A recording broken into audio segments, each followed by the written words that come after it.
Hello बच्चों, let's read the question. The question says that a closed vessel is half filled with water. There is a hole near the top of the vessel and the air is pumped out from this hole. So the first option is the water level will rise up in the vessel. The second option is the pressure at the surface of the water will decrease. Third is the force by the water on the bottom of the vessel will decrease and the density of the liquid will decrease. तो आइए बच्चों हम देखते हैं इसमें से कौन से ऑप्शंस करेक्ट होंगे। तो इस क्वेश्चन में जो सिनेरियो हमें गिवन है वो क्या दिया हुआ है। तो इस क्वेश्चन में हम अगर जब सिनेरियो देखें क्या गिवन है बच्चों, तो एक हमें क्लोज वेसल गिवन है। ठीक है, suppose this is our closed vessel और ये क्लोज वेसल जो है वो ये ऊपर से एक तरीके से यहाँ पे होल क्रिएट कर रखा है, इसमें होल क्रिएट कर रखा है और इसके अंदर हमारे पास क्या है बच्चों, आधा मतलब ये जो वेसल है ये आधी पानी से भरी हुई है। तो दिस इज पानी, यहाँ पे वाटर है, फिल्ड हो रखा है, पूरा आधा फिल्ड हो रखा है। तो हमसे पूछा है कि वाटर लेवल, अब यहाँ पे होल कर रखा है तो यहाँ पे एक पंप लगाया हुआ है, air is pumped out from this hole, तो यहाँ से बाहर जो है एयर निकल रही है। ठीक है, तो हमसे पूछा है कि water level will rise up in this vessel. अब जैसा केस हमने एक बार देखा था बैरोमीटर पे, जब वहाँ पे अगर हम एयर एयर लगा देते हैं तो बच्चों यहाँ पे जब एयर निकलेगी यहाँ पे, तो यहाँ पे क्या क्रिएट हो जाएगा, वैक्यूम क्रिएट हो जाएगा। अगर वैक्यूम क्रिएट हो गया तो वाटर को कोई मीडियम ही नहीं मिलेगा ऊपर राइज होने के लिए, राइट। तो वैक्यूम जब क्रिएट हो गया तो वाटर के पास कोई मीडियम ही नहीं रहेगा राइज होने के लिए। सो हम कह सकते हैं कि वाटर लेवल जो होगा वो कभी भी राइज नहीं करेगा, यहाँ से ऊपर वाटर लेवल कभी भी राइज नहीं करेगा। सो दिस ऑप्शन जो है water level will rise up in the vessel, ये करेक्ट, ये इनकरेक्ट स्टेटमेंट है बच्चों। हम अगर सेकंड स्टेटमेंट के बारे में बात करें, the pressure at the surface of the water will decrease. भाई ऑब्वियसली बात है, अब यहाँ पे अगर हम देखें एक लॉजिकली लगाएं कि पहले यहाँ पे इस सरफेस पर जो प्रेशर था वो किसका लग रहा होगा, एयर का लग रहा होगा। ठीक है, राइट। तो इस सरफेस पे जो प्रेशर लग रहा हो एयर का अब एयर को तो हमने बाहर कर दिया। ठीक है, तो यानी कि कहने का मतलब जब एयर को हमने बाहर कर दिया यहाँ से, तो प्रेशर जो होगा यहाँ पर ऑब्वियसली बात है वो डिक्रीज करने लगेगा।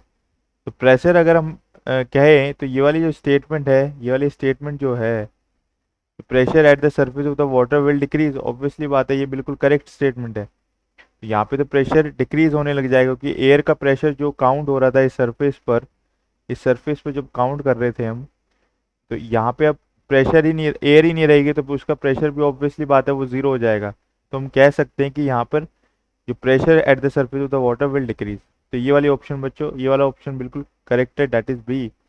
अब सेकंड सी स्टेटमेंट को हम देखते हैं वो सही है या गलत है।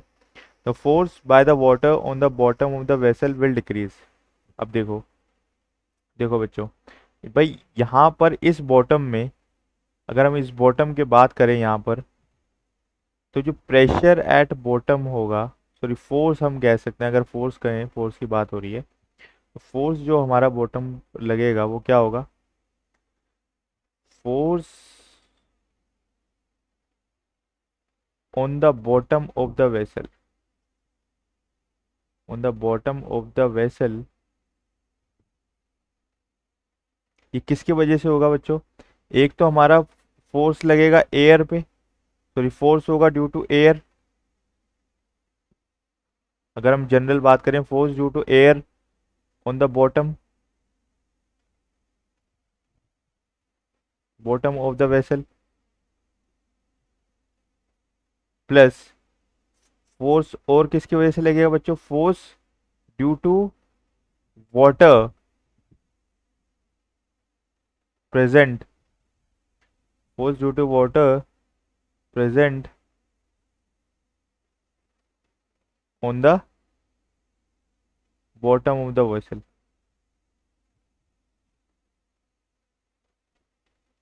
तो यानी हम कह सकते हैं कि इस दो फोर्स की वजह से फोर्स लग रहा होगा बॉटम में, लेकिन जब हमारे पास एयर यहाँ से निकलना स्टार्ट हो जाएगी, जब यहाँ पे वैक्यूम क्रिएट हो जाएगा, तो यानी कि एयर का प्रेशर तो बच्चों ये वाली जो टर्म है, ये वाली टर्म दे देगी हमें क्या, ये जीरो दे देगी। तो यानी कि जो फोर्स होगा बच्चों, ये सिर्फ force due to water present इसी की वजह से फोर्स रहेगा, यानी कि जो इसकी फोर्स की वैल्यू है, तो हम कह सकते हैं कि जो ये फोर्स है ये हमारा डिक्रीज होना स्टार्ट कर देगा, राइट। तो इसकी वैल्यू जो क्या होगी, ये डिक्रीज होना स्टार्ट कर देगी, ठीक है। यानी कि हम कह सकते हैं कि force by the water on the bottom of the vessel will decrease.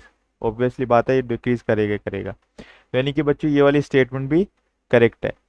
अब हम फोर्थ स्टेटमेंट में देखते हैं, density of the liquid will rise, will decrease. तो density will of the liquid, liquid में बच्चों क्या है, डेंसिटी ऑफ वाटर, वाटर तो हमारी डेंसिटी जो होगी वो क्या होती है, मास अपॉन वॉल्यूम। तो बच्चों वाटर वाटर की जो डेंसिटी है वो तो, वाटर का भी वाटर की जो डेंसिटी है वो तो कांस्टेंट ही रहेगी, ठीक है। तो वो डेंसिटी पे तो कुछ फर्क नहीं पड़ेगा, तो डेंसिटी जो होगी लिक्विड की वो डिक्रीज नहीं करेगी। तो यानी कि ये वाली जो स्टेटमेंट है ये भी इनकरेक्ट है। तो बच्चों इसका जो करेक्ट आंसर है वो क्या होगा, करेक्ट आंसर जो होगा हमारे पास बी एंड सी, राइट। तो ये वाली स्टेटमेंट बिल्कुल सही है। तो यानी कि ये दोनों स्टेटमेंट बिल्कुल सही है बच्चों। I hope you understood the solution very well. Good luck.